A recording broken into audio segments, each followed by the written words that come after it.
What is your instrument and your role in the Lowdarts? So in the Lowdarts, I'm lead singer. I also play the piano, and whenever they need me, I'll play rhythm guitar. Also, I lead rehearsals generally, and I produce and do engineering and mixing for the band's videos. My name is Sebastian Rodriguez, and I'm 20. I play keyboards, organ, synthesizers, and and backing vocals. My name is Bobby Master. I'm 20 years old. I play tenor saxophone in the Lowdarts. My name is Jonas Brown. I am 21. My instrument, I play lead guitar, I play rhythm guitar. I just play guitar. And my role, I don't know, I'm like the Draymond Green of the band. Not kind of there in the stats part of things, but kind of gluing everyone together. I am Luke Foote. I am 21 years old, and I am the bassist of the Lowdarts. I'm Sean Byington, and I'm 22. I am the drummer, and I do backing vocals now, and I guess auxiliary percussion.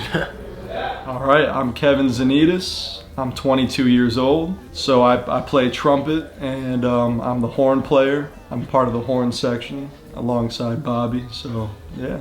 Next question is, how were you exposed to music as a kid, and who or what was basically your turning point musically? Okay, well that's a good question. Well, I grew up in a musical family. Both my mom's family and my dad's family were folk musicians. My dad's from Ireland, so he's an Irish button accordion player and a fiddle player. His father made accordions, and on my mom's family, her parents were in a folk music band. Her uncle was a big Nashville songwriter, so from a very young age I was surrounded by musicians. As far as a turning point, I'm not sure I can identify anything specifically because I was always around music my whole life, but from the very first time I started playing piano, I knew that it was something I loved and I wanted to do. So as a kid, I really didn't listen to music at all until my mom signed me up for piano lessons when I was 8 because I needed something to do, and it kind of worked out, I feel, because I liked piano. And then I was really into classical music, and that really helped me bring up my technique, but it doesn't really expose you to any other music. So it's really because I learned music because of Colman, because he really liked music, and his whole life is music, and he just tell me everything. And sometimes I'd be like, okay, but then I really started getting into it when I was 12, 13. And with classical music, you can't really compose anything. But if you know how contemporary stuff is, you can kind of do anything you want. So yeah. So I've known Colman since before I had memories, because we met in kindergarten and he was 4. And this was before both of us played music. So yeah, we've been friends for a while. So music for me, growing up, parents played a lot of music around the house. When I was little, stuff like The Police, Earth, Wind & Fire, Billy Joel, all those guys. And I was influenced by them a lot. But it wasn't until a little later when my grandfather started living with us. He exposed me to a lot of jazz and big band and swing. And when you mix that in with the rock influence and the pop influence from back in the 70s and 80s, it kind of turned me on to a lot of different artists. But really a major turning point was after picking up the saxophone and studying it with my teacher. He kind of exposed me to a lot of great artists, and jazz fusion, R&B, funk of course, rock and roll. That was really the turning point in my influence in music. My grandpa, my dad's dad, every time he came over, he would play our piano. So that was about as much music as I got, because my dad only played music until the 6th grade, and my mom taught herself piano, but she never played it. So just listening to him got me started. But there's a photo of me naked at 2 years old holding a guitar that's double my size, and I somehow played a D chord on it, which is the hardest chord I ever learned at the beginning. So I've always been interested, but I think it was my dad's dad who had me sort of do it. The first distinct thing I can remember is having Guitar Hero 2 playing on the TV in the basement, and War Pigs by Black Sabbath. The second half of it was the menu music, so it was playing on repeat over and over. And I wasn't even playing the game, I was just listening to the menu music, and that has stuck with me for years, and then eventually starting to play the game and being, well, actually, funnily enough, Sean came over my house in about 7th grade, I want to say, and started playing plush on the guitar. And I hadn't picked up the guitar or tried to, and I saw, if he can do it, I can do it. So I started playing plush. I started taking YouTube like online lessons, and figured, wait, I can do this, and then just kept going with it. But really, it comes from being around, playing the game a lot, and then also thinking I can do better than someone else. I was definitely exposed through my dad. He was a musician, mainly a drummer. He was a percussion major in college, and there was always a drum set in my basement. So, and my dad also influenced, like, he's my main influence for my music taste. Like, he showed me so much of the music that I like now. And he still does to this day. He was like my first teacher too, so yeah. I was introduced to the trumpet at 9 years old. My brother played, and I just heard it around the house, and one day I picked it up and I was like, I have to learn, like I have to figure this thing out. I was just so drawn to it, and I fell in love with it ever since. So at 9 years old, I started playing, and then took private lessons, I think around 10. And yeah, after that, it was just kept falling more and more in love with it, and here we are. I was hooked. So. When did you actually start playing your instrument, the piano? So as far as the piano goes, I'd always been messing around when I was very little, but I think I started properly when I was 6 years old, just around before I turned 7, around that time. And then guitar, which I also play in the band, I just picked that up in 8th grade. For a school project, I wanted to, learn how to play guitar so I could perform something in class, so I did that. And as far as singing, I've been doing that my whole life, pretty much. Singing, pretty much all self-taught, just from listening. I was always in choir in school, so I guess I would have learned, proper technique there. Guitar, mostly I learned from YouTube and this app called Musician, which I liked using. Piano, I learned mostly from YouTube. I took a few years of lessons. I also had a CD of jazz piano lessons that I worked my way through when I was pretty little, but I was always a pretty independent learner.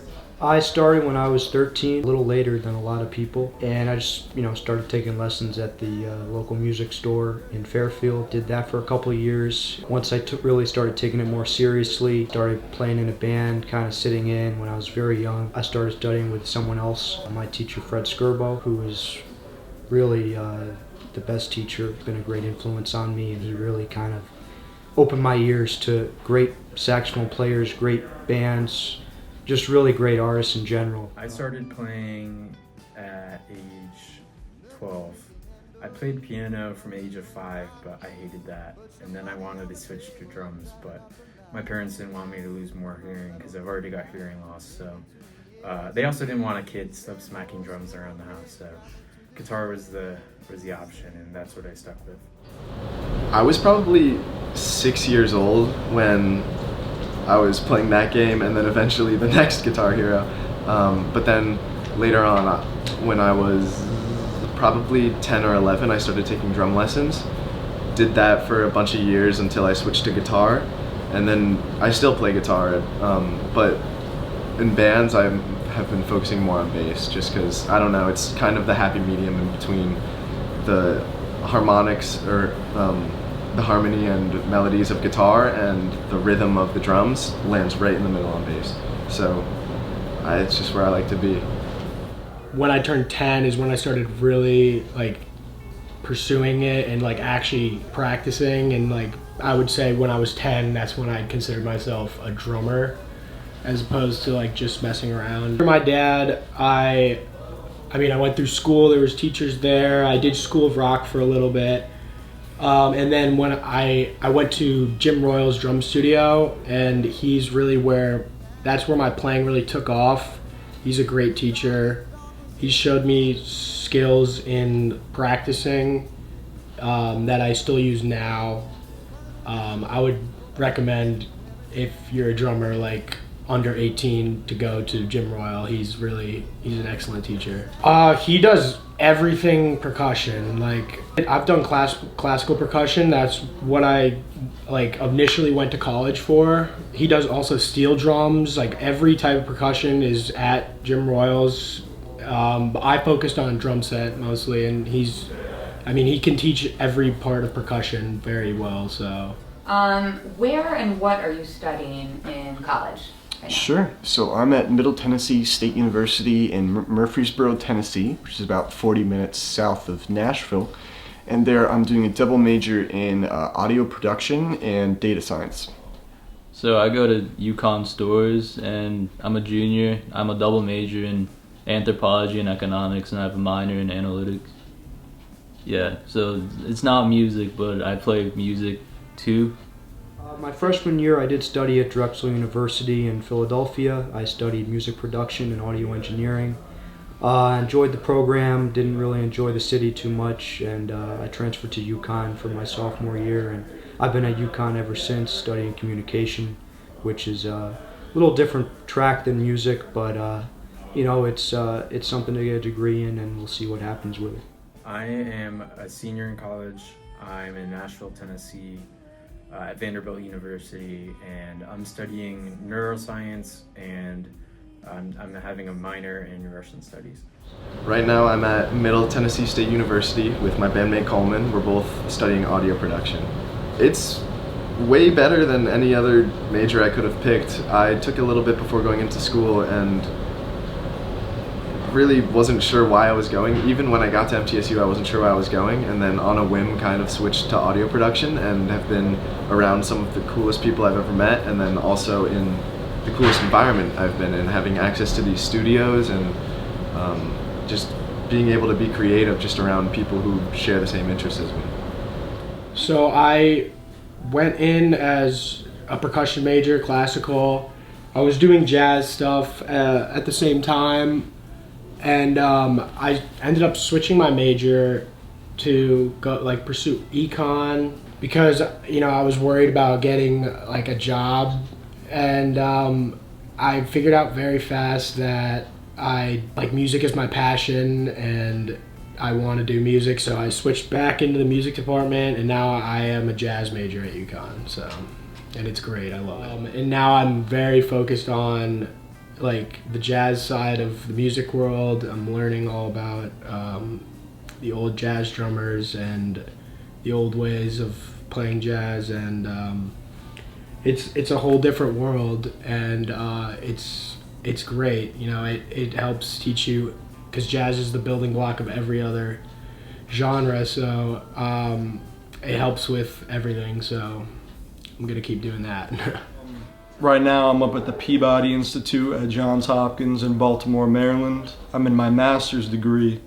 I just finished my bachelor's degree there, so I have a bachelor's in jazz performance, and now I'm studying jazz masters of music now, so just more playing and just making more connections. So. Okay. What are your plans after graduation, and do you see yourself pursuing music professionally? Sure, definitely. It's always been my passion. It's something that I can't imagine me living without, to be honest. I'm not exactly sure what I'm going to do, but either stay around in the local area, try to find some jobs. I worked as a church pianist and organist for a while, so I might consider doing that. But most likely I would like to stay around in Nashville, because there are a lot of great opportunities for me to produce and write songs and play music with people, and hopefully I'll be successful. Yeah, really, I just got a degree so I could have a stable job and then play music, because at least what we learned with the LowDarts, that if we did want to play music professionally, it'd be hard. It's definitely rewarding. Yeah, I feel like since we're already trying to put all our effort and make it, I could focus some of my other efforts into something else, so at least I could diversify my portfolio and just learn extra skills. But yeah, I do want to do music professionally. That'd be great. I don't have the best idea as to what I'm going to do, but I really want to stay in music, particularly in sound engineering. That's another thing that I'm passionate about, that I've been doing a while. So definitely something in sound engineering if possible. whether it be working for a larger sound company or doing stuff on my own. So definitely staying in the music industry in some way, and playing as well, of course. At the moment, I'm looking to do clinical research, ideally as a clinical research coordinator. I'm looking to stick with the band for the foreseeable future, but someday, who knows when, I hope to go to medical school. I don't think I couldn't pursue music professionally, or else there's just like, there'll be a void if I don't. I kind of have to at this point. I don't know what's drawing me to it, but there's something that won't get me away from it. I have to be in this environment. I want to do anything music as a profession, so whether that's playing, being a session musician. Yeah, no, definitely. I definitely want to pursue this professionally, just playing with as many bands as I can, you know, just making more and more connections. A name that kind of really sticks with me is Christian McBride. I played with his band in 2022 at the Kennedy Center in DC, so playing with him again would be cool. I'm thinking the Newport Jazz Festival would be cool to play at, so getting a gig there. I mean, there's endless possibilities, so yeah. For sure. Yeah, who are your main music influences? It's a great question. My family comes to mind immediately. Irish music was a big, major influence. When I was little, I would accompany my mom and dad to sessions, which are basically impromptu jam sessions, really, where one player will just start playing a traditional Irish tune and the rest of them will all join in. And I would play piano accompanying them, and most of the times I'd never heard the tunes before, so using my ear, I had to be able to pick up the tunes on the spot, figure out the chords, the chord progressions. So I think that really helped me musically. My parents had always played classical music and folk music and all other sorts of things in the house. I really love classic rock music. I mean, obviously playing it in the band, which I discovered around, in a major way, around the time I was in middle school. So I'd say the Beatles, I love that. I love the Beach Boys. As far as piano goes, probably Billy Joel, Elton John, Stevie Wonder. Those would be my main influences. Vocally, also those three really, and there are a bunch of other people I love, you know, Steve Perry and Michael Jackson and a bunch of people. Yeah, I've had a lot of influences over the years, but right now, so Sean Byington and I are in jazz school at UConn, and we play in a lot of combos. So right now I'm listening to Keith Jarrett, Chick Corea, just for my playing, because I mainly play jazz. But I listen to a lot of genres, like Led Zeppelin's great. I can't really think off the top of my head, but a lot of singer-songwriters, Norah Jones, even John Mayer, something like that. Yeah, my main influences in terms of saxophone playing have got to be Tom Scott, Michael Brecker, the Brecker Brothers, Tower of Power, Bob James, John Coltrane, of course, Stan Getz. In terms of any music in general, those guys are really up there for me. Steely Dan, the Crusaders, of course. I'm a big listener to all of those people, and they really have influenced me. You know, every day I listen. I can't go one day without listening to one of those names. But influence is very important to me. My main influences are probably Orleans, that's a band, Little Feat, and any guitarist that played for Steely Dan and Thin Lizzy. And my top three artists, I think my bandmates are gonna say the same thing. Spotify has this function where you can like take songs out of your top whatever list, but none of us ever do that. So my top artists are what we played this year. So my number one artist is this artist called Kino. He is a Russian rock artist that died in the 90s, I think, because we played a Russian gig here at Vanderbilt, and I was singing lead because no one else knew how to speak Russian. So I listened to that non-stop. And then number two was Steely Dan, and I can't remember my number three, but probably something that we played in the band.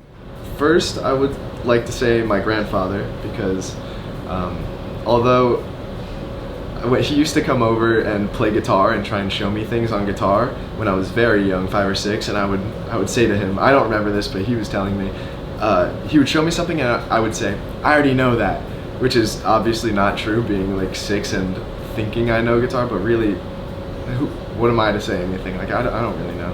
Who was your grandfather? Chuck Alden. He was a songwriter in the still a songwriter, but active in the 60s. And going back and hearing his songs and like seeing that it's in my blood almost, well, definitely it's in my blood.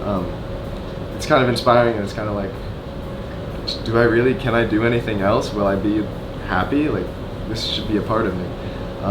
But in terms of like other musical influences, early on, the Beatles, like Colman, just because it was stuff that was kind of out there. I've always been kind of pushed towards the out there things. Like, my favorite song was I'm the Walrus for a little bit when I was very young. And that kind of then led to me getting into, who else? Yes is a big influence of mine, just because, again, like, the lyrics don't really mean anything and the music is cool. So it's like, why does this sounds good in my head? And then also Pink Floyd was the first one where I was kind of like, all right, this is really out there. This is spacey and ambient, and I like it. It should be boring, but I'm a fan of it. Yeah, and that really has shaped my entire musical outlook, the weird stuff. Now that I have so many influences, so many different places to come from, like pop music, I used to write it off so quickly. Oh, it's on the radio, whatever. Now I'm like, oh, this is making like millions of people groove at the same time. When I'm listening to the radio, I'm like, okay, I'm not the only person listening to this channel at this time. Like, what is everyone else feeling? Like, it's a cool sort of shared experience. Tower of Power is amazing. I love them. From my dad, he's a Tower of Power, Chicago, Genesis, and Yes. He showed me all of those guys. I love them. Yeah, I would say my biggest influence is Freddie Hubbard. He plays on the Zanzibar track that we recorded. Wynn Marsalis as well. He's one of my top. I feel like I'm also heavily influenced by Sean Jones, who's my current teacher at school. So, how did you end up getting together as a band? Like, how did the Lowdarts end up coming together? I'd always wanted to be in a high school band. That had been a dream of mine because I knew about some older friends of mine. One of my friend's older brothers was in a band, and I just thought the whole thing was really cool. And my school, Fairfield Ward, put on these concerts called Carillon winter concerts every year, and they would have a performing act join them. Whenever I saw them when I was in 8th grade, I was just really impressed. I just thought the whole idea of playing together with friends was awesome. So I had always wanted to do that. I knew some guys from middle school jazz band, and we'd always kind of talked about playing in a band, and we jammed together to do the performance, but it never really worked out. So when COVID came along, that was obviously very hard for us because we lost our ability to play music in the school. So when things started opening back up again for outside performances in June 2020, there's this day called Make Music Day, which is this national day where communities are invited to host local performances. And my parents decided to do so in our backyard, and they asked me if I wanted to play. I said sure, and I thought it would be fun if I got some friends together. So I jammed with some friends. They had always liked classic rock music, so I said, why don't we just play a set? And we came up with some songs, and that's how it really started. I never really thought of it as a band because we all knew each other for years, and we've all been playing with each other for a while. So I remember when Colman asked me if he wanted to play in his backyard, and he was like, yeah, we're playing with Sean, Luke, Jonas, and I just, like, we all knew each other. We all kind of grew up in the same area. I know Luke from School of Rock, so we've been playing for a while. We actually played for 2 years, one in a band before the Lowdarts. And Sean, I just like saw Sean everywhere, and we all knew Jonas. Jonas was in my music theory class, which was really funny because now I kind of forget he plays guitar because he's like a character. It's probably like the most interesting character, and you forget he plays guitar, but like at Ward, everyone just knew him as like the guitar kid.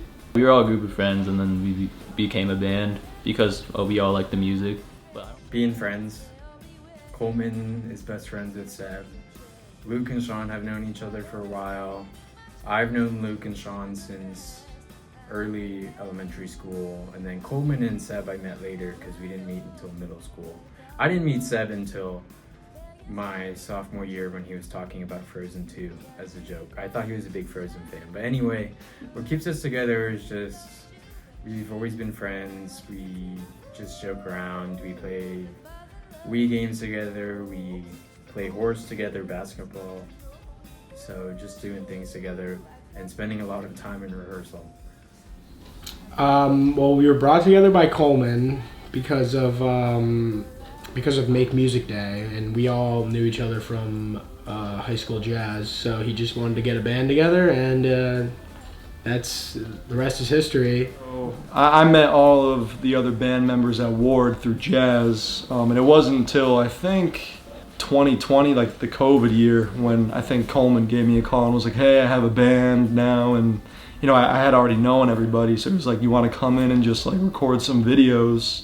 So, you know, I went to his basement. You know, we recorded September, Zanzibar, and you know, I was like, this is pretty fun. So now I'm sold, and just now I'm looking forward to keep doing it. What song do you never get tired of playing live, if that's even possible? Maybe Scenes from an Italian Restaurant by Billy Joel. That's a fun one because that's challenging for me, both vocally because it's a lot of lyrics to spit out, but also the piano part is pretty challenging. The part that's pretty difficult to do. So yeah, that's one that comes to mind. But you know, I like a lot of them. Baby Come Back. I don't think anyone said that. I don't think anyone else likes to play it. I really like Baby Come Back. Colman likes Georgie Porgy. Sean likes What Is Hip. I mean, every band, like every song we play has different parts that are cool, and that's really cool for keys. But like, yeah, usually the parts that are really cool for keys, no one likes. Yeah, I don't know, I really like that song. What Is Hip? Tower Power. Always a great tune to play live. Really high energy. Horns are very predominant in that tune, and I just enjoy playing it. As guitarist, and usually as lead guitarist, I don't think I ever get tired of playing songs because I have freedom to make up some lead parts, or I have a part that stands out and is memorable to me. We used to play Dreams by Fleetwood Mac. That might come back, but probably not. As pretty much everyone in the band hates it because of me, since I'm noodling the whole song and everyone else is playing the same two chords. So that's a pretty good example of what my life is like in the band. I'm always having fun. I don't think I really get sick of any songs we do. What Is Hip definitely comes to mind. Tower of Power tune. Dave Garibaldi's drum parts are very fun. So I love Baby Come Back. There's a few others, but it's hard to pinpoint them right now. Anything funky. Play that funky music. I love that. Like anything with a drum solo. Probably Zanzibar.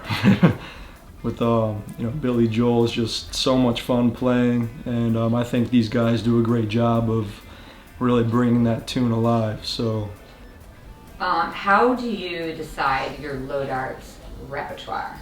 You know, we always want to add new songs to our repertoire because otherwise it would kind of get a bit boring and stale if we played the same thing over and over again. And also we want to challenge ourselves as musicians. So before our new summer season, when we're all back in our hometown and we're playing gigs, we're all in this group chat and we send song recommendations, and it might just be, we were just listening to this on the radio or Spotify and YouTube and we like how it sounds, and we throw it out to the other guys and we say, would you like to play this song? And sometimes it's an immediate yes. Sometimes everyone, we love this song. Other times, one or more people will veto it. No, there's no way we're playing this song. Sometimes I've been that person, but it can be frustrating sometimes, but that's the thing about collaboration, is there's always going to be some element of compromise there. So, we talk it out, we figure out the songs that we like. Mostly it's self-discovery, throwing it out to other people and figuring it out. Usually we just send songs in our group chat and see what sticks with people. Usually no one responds, but it helps because then later, usually about every January, February, or March, We create a document where you can suggest X number of songs, and then later we listen to everyone's songs that they submit and we vote on the best ones, and that's what we learn for the next summer. So that's our usual process, but when you send a song, usually those songs that have been sent and talked about for a long time, those campaigns make them get chosen. So it starts with the group chat, and then it ends with our voting process. Well, it's gone through a few different phases of how we choose our songs, but now we vote, and it's a majority vote. So we send in, at the beginning of the year, we send in all of our songs that we are thinking about playing. A lot of them don't make the cut. It has to do with, what everyone likes. So, and then also, we send in tunes a lot, just randomly. Just what if we played this? And if it has a good response right away, we'll just okay, we're doing it. And why did 70s classic rock become the predominant genre of the LowDarts? Why do you think? Well, that's a good question. I think that I'd always liked the music, and everyone else in the band, except for me actually, had been part of School of Rock. So they were used to performing that kind of repertoire, whether that be the more pop stuff, the more soul stuff, and also kind of the progressive rock stuff. So they already kind of had a built-in repertoire, and some of the other guys in the band were in a band before, and they knew all these songs. So, we started playing them because they just knew the songs already. But I think the main reason is because it's just fun music to play, genuinely, and it's also challenging as musicians. And we're often asked, why don't we just play today's top 40 hits?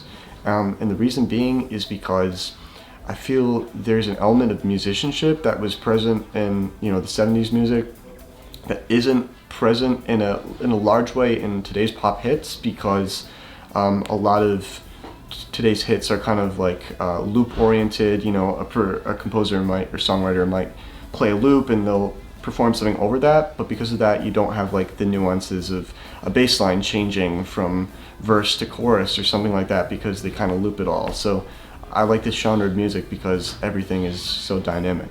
So at least when you do learn your instruments, that genre is kind of the best genre to learn music of. From the songwriting's amazing.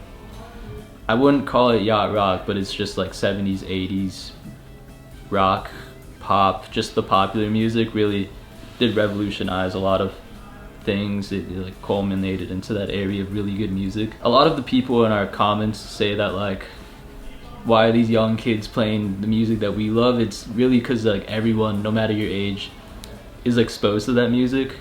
And yeah, I remember at UConn I was driving for a party and I had In Memory of Elizabeth Reed by the Allman Brothers. It's this 11-minute jam on, and there was this girl in the car and she was singing the whole solo. It was an 11-minute solo and she knew the whole solo. And there were a lot of other people that just knew these hits and they're my age. So it is pretty popular music. We've been exposed to it for a while and it's just music we like. I love playing with the LowDarts. They're really some really excellent musicians and excellent people.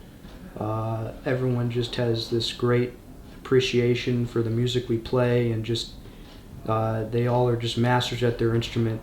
And it's just a blessing to be able to play with them on stage. When we play at Park City, that's always great, seeing all the people that come out.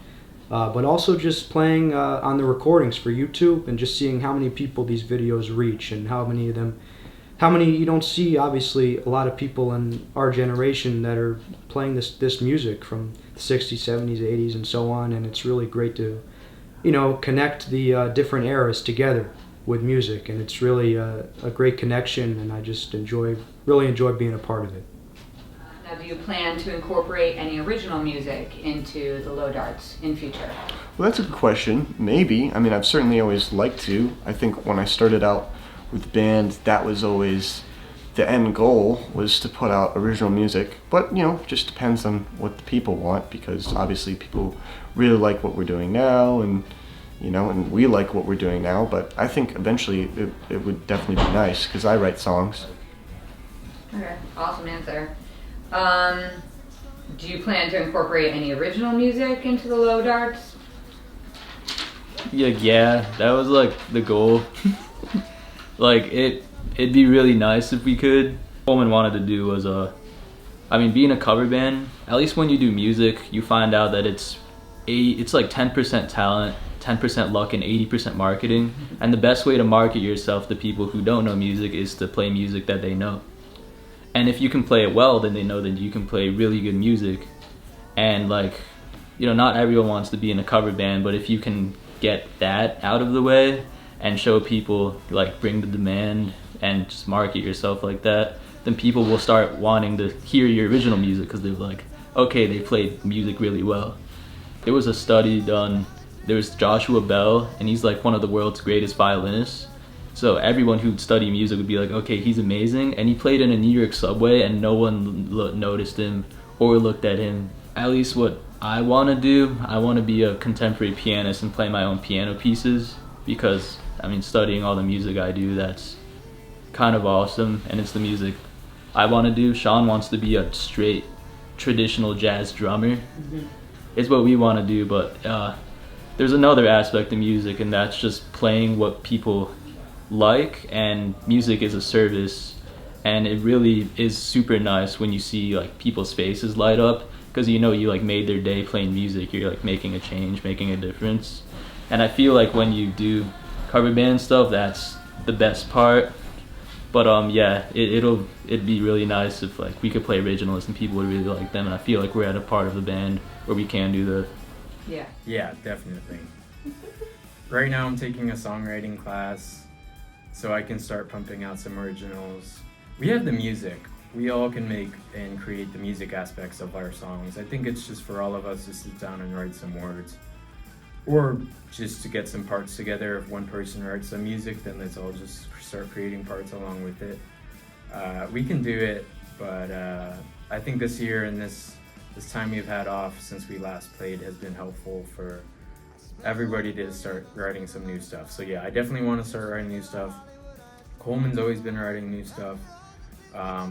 Luke has been writing new stuff he sent me. Stuff he's also been producing, and Seb and Sean are in their band where they're always making new songs. Maybe not their own, but they're making parts. So it's just time for us in the Low Darts for this project to start making stuff as a group. We've been asked to be interviewed for some magazines, but they say, hey, you know, we can't interview unless you have your own stuff. So it's time, and I'm looking forward to having some songs, some ideas to bring to the table, because I know everyone else is already doing the same. But I'm very willing to assist anyone else in their efforts to contribute originality. I would love to incorporate more original music. I don't know if I have the chops to write music in the genre that we play right now, because it's a very specific genre. But yeah, we can, when we start coming in with like fresh ideas, we can just work it out from there and, you know, start making some originals. Are you working on any other projects musically that we should know about? Yeah, I mean, there are a bunch. Well, first of all, with my dad, who's an Irish musician, we have songs that he writes and I accompany, so we work on those sorts of things. Then in Nashville, I'm playing with a lot of local traditional Irish music artists and folk musicians. So doing that, playing in what's called a Cayley band, which is pretty fun. And then at school, I play in some local bands there. I help back people up. One of my friends, Sav, I play in her band called Sav and the Ages. And also, as part of one of my production classes, I produce for other people. So I produce for this girl named Josie James, who's great. She's a great songwriter. We've wrote and produced some songs, and I think they're really good. I think people are really going to like them. And hopefully I'm able to continue doing that sort of thing. So I'm also in this band called Tweed Sugar with Sean Byington, our drummer. We do like everything together. I see him every day for music stuff, which is really funny. But yeah, really in Fairfield there's like two bands. There's Tweed Sugar and the Low Darts. And Tweed Sugar had this original setup, but like the frontman Lauren Pellegrino went to UConn And Sean and I were at UConn, and we got a guitarist, Brennan, who's a very good jazz guitarist. And yeah, we're all in the same frat at UConn except Sean, and that was by coincidence too, which was really funny. And we just all happened to play the same instruments. And yeah, they all know the Lowdarts stuff. We were all in cover bands when we were in high school, so we had a lot in common. And yeah, we make like 2000s alternative music, and it's pretty fun. We're gigging a lot, just trying to break into the original music scene, which is completely different from the cover scene. Obviously, it's way harder. Not a lot of traction, but it's something when you play your own original music. Yeah, but I play bass for the group, not keys, because I play both. Well, I do play in another band called What Up Funk. They've been in the Connecticut area for over 30 years. I really enjoy playing with those guys. We play all funk music, dance music, that kind of stuff. And we've, been playing a while around the Connecticut and even New York area at some points, and I enjoy doing that. Outside of playing saxophone, I also do live sound engineering. I work for a company that does that, as well as I have my own business as well that I do that as well for concerts around the area, events. So that kind of keeps me involved with all different types of music. I do sound for not just dance music, but really any country music. I'm a big supporter of that. Country music, all rock and roll. Really anything. So with doing sound and playing the saxophone, I'm just exposed to so much out there. I'm really appreciative of it. This April, just like last April, as I mentioned, we're going to be doing Russian rock again. We're going to be doing acoustics, so that'll just be me, Colman, and Luke. Luke on bass, Colman on piano, me singing and playing guitar. We did that last April, as I said. But besides that, I'm just staying up to date on our repertoire, trying to start learning backing vocals so we can have some larger part harmonies, and I'm working on songwriting because that's just the thing we need most at the moment, I would say. Well, down at school, I'm in a band with my friend Josie, where she plays her own original music, and it's been a great experience so far. We've only played a handful of gigs, but I can tell that this group of people I'm in really want to take it somewhere and make something big. But then also as sort of just like a cathartic release, I'm in a noise band called Sears, and to describe it is very difficult. It's almost like avant-garde noise rock with a heavy cartoon influence, like Wallace and Gromit. That's kind of if you just think, it's borderline unlistenable, but it's very fun. And after college, I'm gonna start writing my own music, or at least, I write a little bit now, but I want to really delve deep into writing my own stuff, like with some jazz influence. I don't know if it's gonna be like straight like traditional jazz. It's probably not. Like I like fusion a lot, but it's whatever comes to mind when I start writing. I'm working on a project called Tweed Sugar right now. It's mostly original alternative music, and I play jazz whenever I can with any groups. I don't have a set group right now, but that's kind of what jazz is. You kind of just get thrown in and play with whoever. Yeah, right now I'm in the process of putting my own band together. Hopefully by the summer I could be getting some gigs with that group. I'm writing a lot of my own music now, so a lot of just like jazz-based stuff, but it's very, very versatile. Has a lot of like genres incorporated into it, and yeah, I'm excited to see where that goes. Awesome. Stay tuned for that. Who are some of your favorite producers and why? Well, that's a good question. Well, one that comes to mind immediately is George Martin of the Beatles, because I'm a huge Beatles fan. And actually, now that I think about it, I didn't mention the Beatles earlier because, I think I did, but they're my favorite band, and I just think his arrangement capabilities, I think that's one of the things that's not really talked about with the Beatles, is people always talk about their songwriting and their performances, but their records and the arrangements and how all the different parts melded together and worked, and you know, George Martin's string arrangements. I love that aspect of it. I also am a huge fan of Brian Wilson of the Beach Boys, and how he basically was one of the first people to do it all, to write his songs, to perform his songs, to produce his songs, to arrange his songs, and he was largely self-taught. So he's a big inspiration for me as a producer and a songwriter and everything. And I mean, a lot of more people come to mind. They're kind of trite to say, but Quincy Jones and I don't know, a bunch of people. I'm not a producer student. I'm not studying audio production like Colman and Luke. So my choices are going to be pretty benign in just what I've listened to and what sticks out to me. So I'd say, of course, Donald Fagen and Walter Becker. And then I'd say like Rob Cavallo, Benny Blanco, definitely, Timbaland, I don't know, Metro Boomin. Well, recently as I'm getting into production, I've just been noticing that more goes into a song and a recording than just the instrumentation.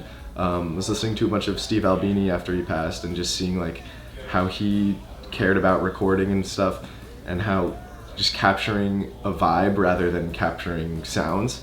That is pretty important to me, because it's not always about fidelity or clarity. It's about what is the artist wanting to produce and how is it being captured.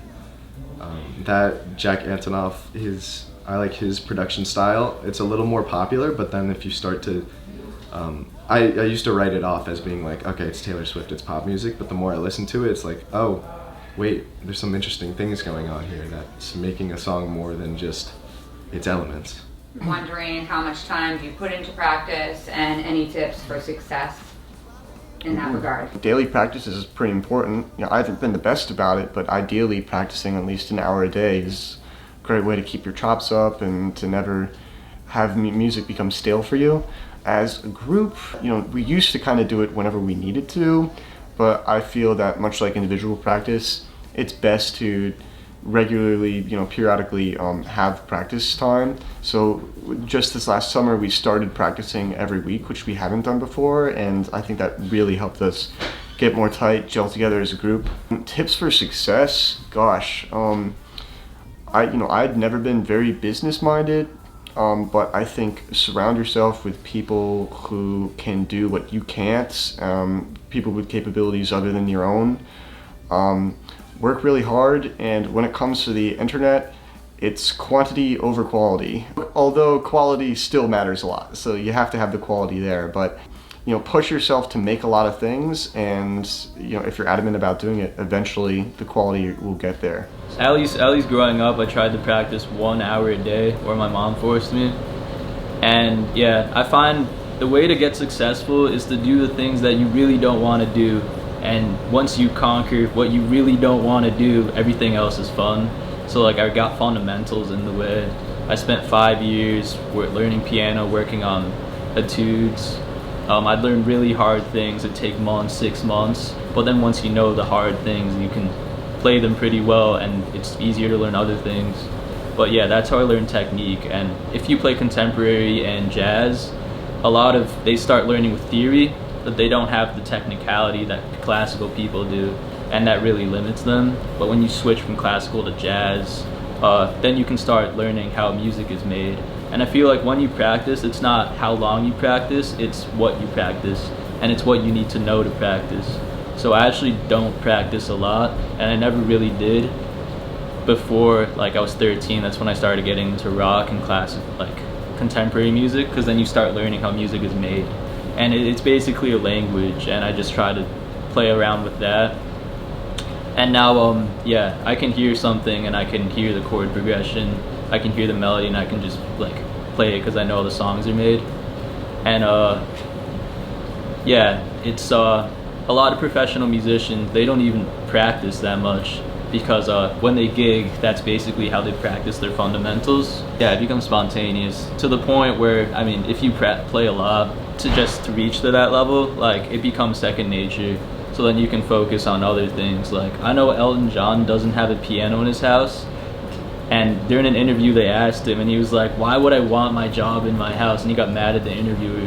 But a lot of musicians are like that. Like they can barely practice 1-2 hours a day, and like maybe it's just part of life. But also they get as good because they know what to practice. At least when I practice jazz, it's really about listening, because jazz is all about ideas. It's about expanding your vocabulary, and when I listen, I have way more ideas, and it's just like hours of intent listening when I'm doing anything else. And then I try to apply it on piano 30 minutes a day, and I get exponentially better. Also just playing with people. Yeah, but it's not how much you practice. Well, I usually like to put in, I try to practice every day during the week if I can.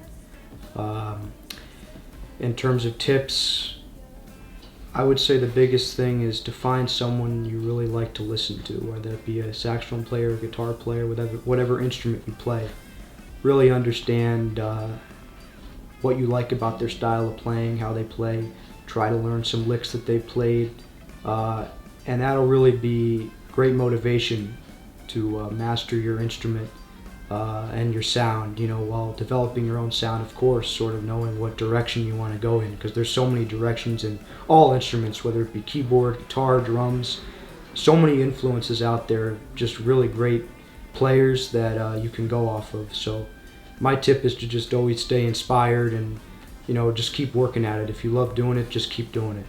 Just with my schedule, being a neuroscience student and spending several hours a week trying to speak at least a little Russian, I don't have quite as much time to practice as my bandmates do. I'm trying to make time for that along with time for songwriting. So I don't practice that much, but I try and split it out over as many days as possible rather than big chunks only like twice a week. There have been neuroscience studies about how it's better to do things for maybe 15 to 30 minutes a day, as many days as you can, rather than get as many hours as you can in one session. So that's the only thing I'd say, is just try and practice as many days as you can. Don't have to go for length, you should go for days over hours. And that's what I mean by length. Length of hours is not as important. Just the days are so much more impactful on how the brain forms connections. And then use a metronome. We were playing Sweet Child of Mine by Guns N' Roses this past gig on Black Friday. And I've always wanted to hit the lick that Slash hits just as they're going into the crescendo of the solo at the end, and it's just fast. So I spend a lot of hours starting slow and getting up to speed, and even a little faster in case we speed up a little when we perform. And I was just blown away how much the metronome made me play fast, or just helped me play as fast as I'd like to. So it's taken a little too long. I mean, I've always been told to use a metronome, but metronome has been helpful. So all I'd say is practice as many days as you can for the same amount of time, just more days, and use a metronome, as everybody says. Before I start rambling, I think it's important to categorize how I practice. There's almost two schools of thought. It's what am I doing to get better, and then what am I doing to enjoy myself. There's the one side, the monotonous, just okay, learn these lines and then you'll have it in your vocabulary. That's tough to do, and it's hard to sustain that. It's very difficult to just sit down and learn something that's above your skill set, but it's how you get better. And then on the other side, there's this kind of transcendental, like cathartic release you can get from playing your instrument just over and over. It could be the same riff or melody over and over. There's something that happens if you just do it long enough and you just get in a headspace. It's the closest thing to magic that you can have, and it's getting into that headspace that makes music worth it. It's like all of the monotonous practicing can be forgiven as long as you have this feeling that's like there was nothing before and now there's beautiful sound now, whatever it may be, whatever like your influences let it be. Biggest tip for practicing is, much like lifting weights, your muscles will grow the best when it's the hardest to lift them. That's also in music. You have to exercise your brain. It's a muscle, playing these, not just the dexterity, but also understanding what's going on. You have to get to a point where you can work really hard and hurt a lot so that you can flex your muscles. But it's like I said, it's like magic. It's like there's nothing else similar to it that's well, free. Like I can just pick up a guitar and strum, and then after a little bit, it's amazing. Actually, on the Facebook post that we put out there, one of the followers really pointed that question directly to you. Oh,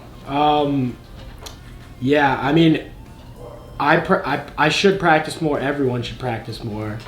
At school, I definitely practice much more because I study music at school. So, and it's very like when you go down into the music building and there's a practice room, there's no other option. You know, you have to just practice, and it's really nice. So, I practice at school like probably 2 hours a day. At home, I wish I practiced more. I probably practice like, I don't know, maybe 2 hours like every other day, every 2 days. Should always practice more though. Always start slow. If you're frustrated and can't get something right away, I'll always just start it slow and as slow as you can play it and work your way up. That's my tip. Well, first off, I play every day. I think it's important to just stay consistent on whatever instrument you're playing on, not just a horn instrument.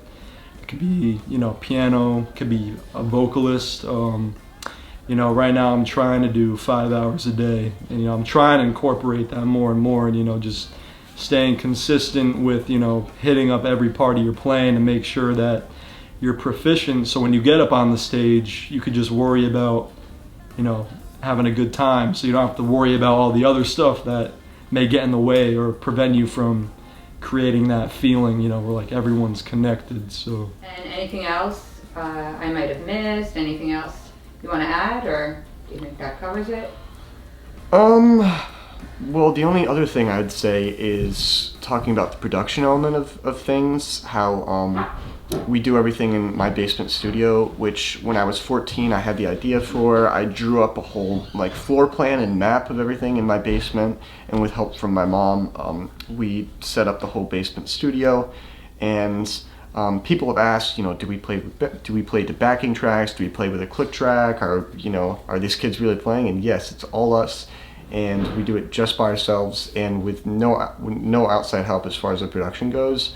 And that's something that I think I've always been proud of. I look back on those old videos and I kind of cringe a little bit because of how far we've come. And because, you always have a taste, and sometimes your skills don't match up to where you want them to be. But over time, you start bridging the gap. So, yeah, I think that's about it.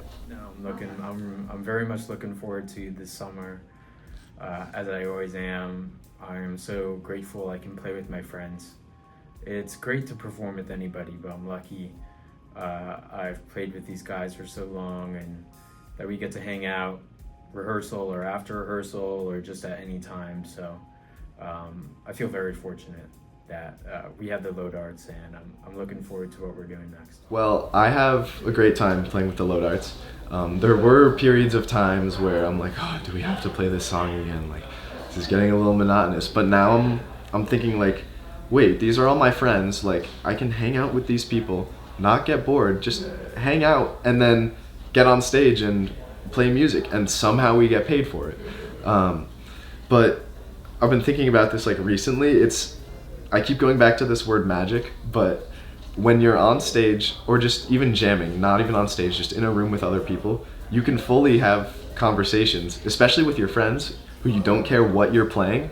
You can fully talk to them without saying a word, and it's kind of, it's transcendental. Do you like Sweet Caroline, or are you tired of playing it?